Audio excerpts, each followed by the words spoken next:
પ્રાયોજક છે cancer healer centre, a new beginning.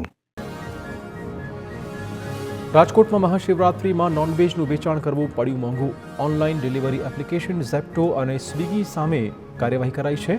Mahashivratri નિમિત્તે non veg ન વેચવા બહાર પડાયું હતું જાહેરનામું.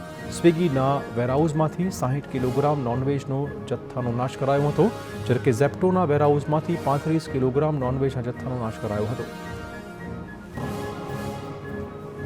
ઉત્તર પ્રદેશના ખગુસરાયમાં પ્રાચીન શિવાલયમાં ભક્તોની ભીડ જોવા મળી. પોલીસ સર્ચ ઓપરેશનમાં મળી આવ્યું હતું આ શિવાલય. 46 વર્ષોથી બંધ હતું આ શિવાલય. 46 વર્ષથી બંધ શિવાલયમાં ફરીથી પૂજા અર્ચના કરવામાં આવી. મહાશિવરાત્રિના પર્વે ભક્તો અહીંયા ઉમટ્યા હતા. મહાશિવરાત્રિ પર્વ નિમિત્તે નાસિકના ત્રંબકેશ્વરમાં પૂજા માટે ભક્તોની લાંબી કતાર જોવા મળી.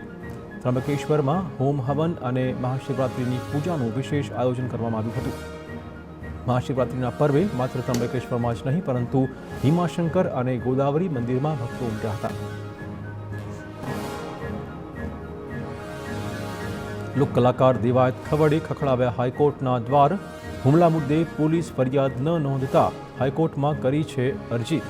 આરોપીઓ સામે ફરિયાદ નોંધવાની દેવાયત ખવડની માંગ છે. મુદ્દામાલ શોધી અને પરત કરવા પોલીસને નિર્દેશ આપવાની પણ અરજીમાં માંગ કરાઈ છે. કસૂરવાર પોલીસ અધિકારીઓ સામે પણ કાર્યવાહી કરવા તેમણે માંગણી કરી છે. આગામી દિવસોમાં અરજી પર હાથ ધરાશે સુનાવણી.